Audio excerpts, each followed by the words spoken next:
Hello. Welcome. Do you hear that? You've reached the digital front door, your gateway to, well, pretty much everything involving your health and care in the UK. Need a doctor's appointment? How about a repeat prescription? Test results? A diagnosis? No, wait. Stay right there. You're in the right place. Medical records, is it? This is the future we've been promised. And for some of us, it's already here. But what if the door is closed? What if you're always stuck on the wrong side, trying to get in?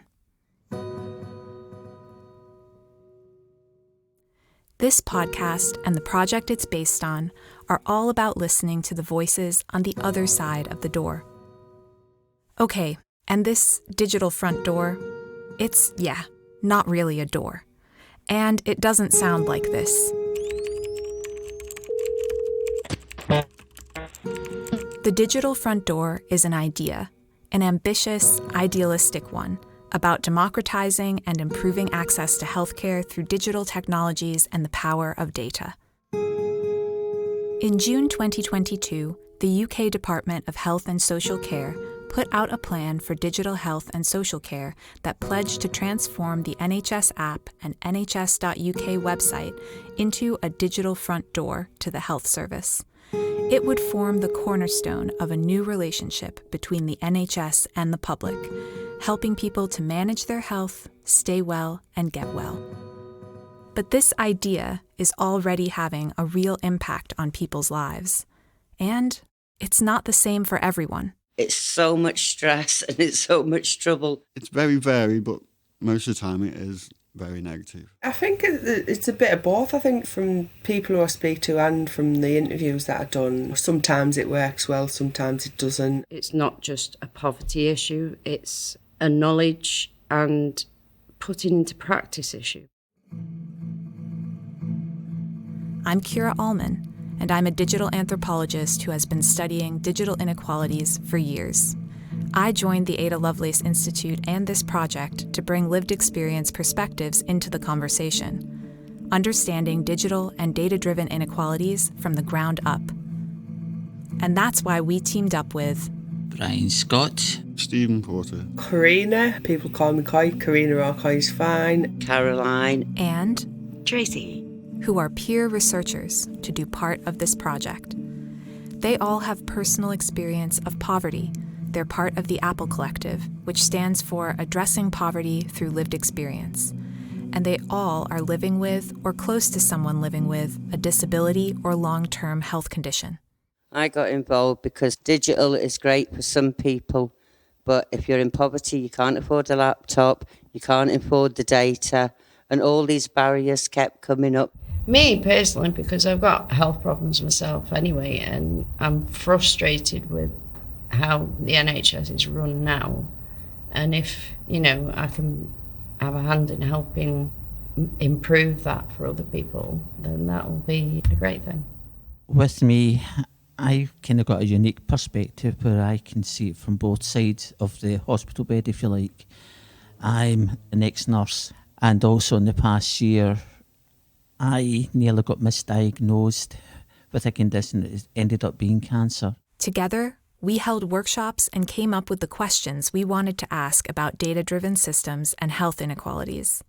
When you have a moment, would you mind actually moving down to this end of the table, just because the outlet is down here? And then Tracy, Brian, Steve, Caroline, Coy, and another peer researcher who you won't hear in this podcast, Rosie, all spoke with people in their communities across the UK about their experiences with an increasingly digital and data-driven NHS.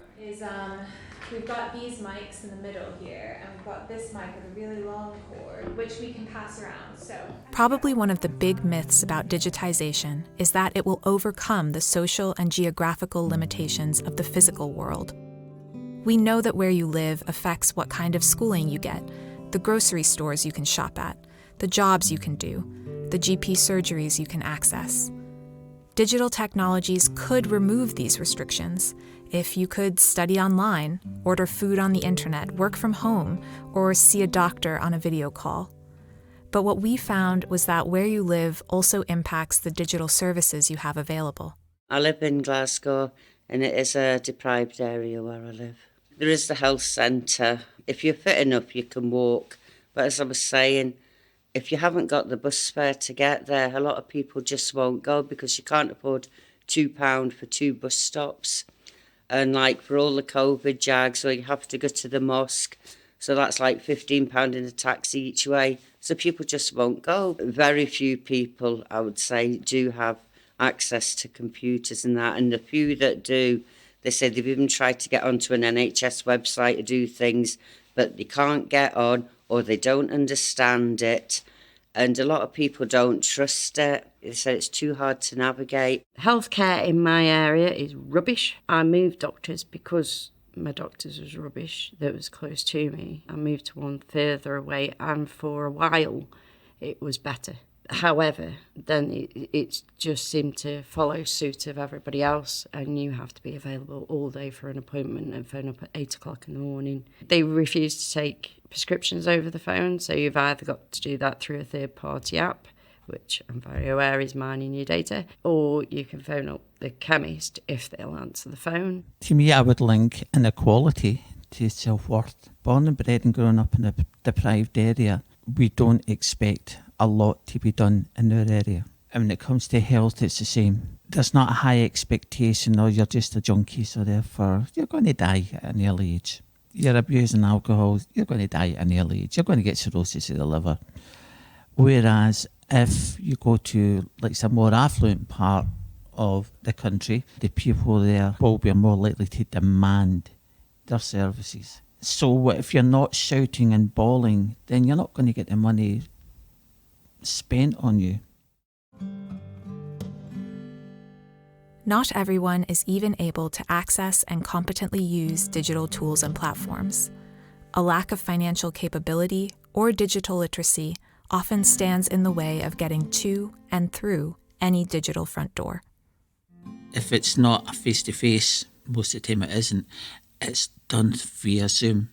Again, you've got the issues where if you're not au fait with Zoom or haven't used Zoom or anything similar to it in the past, then that's when the problems begin. People have said like it can be, quite embarrassing if they have to do certain things online. You've got the technical difficulties, you're scared in case you touch something that's going to break the computer. Your computer might be old and decrepit and just can't handle the Zoom products.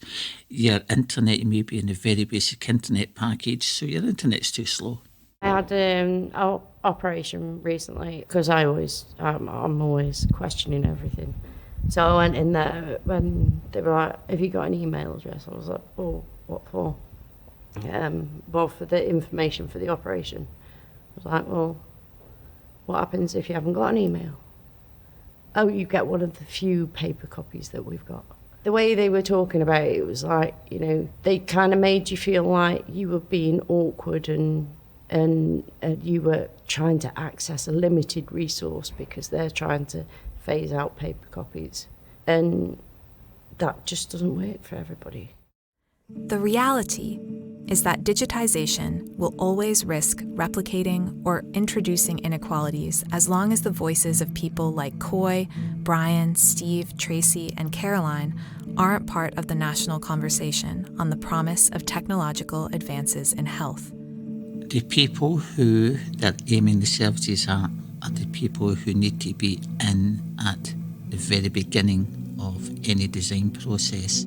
What's the point of designing a system without the voice of lived experience, whatever form that comes in, whether it's through poverty, through digital inequalities, through health inequalities? If you don't have the voices of the people who have experienced those and who you're aiming the services at, then you can't possibly serve the needs.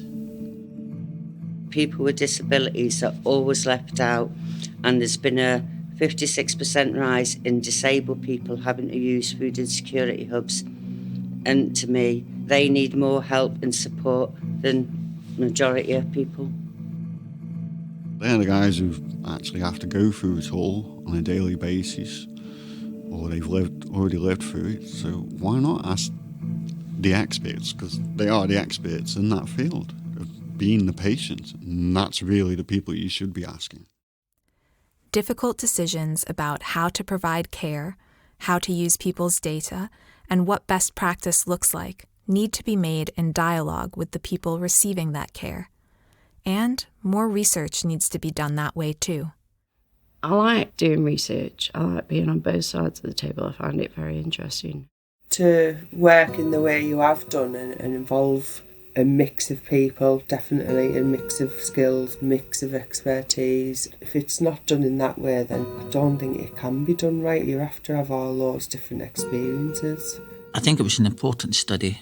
It's a study that needed to be done. And the interviewees, quite a lot of them were grateful that their voices were being heard.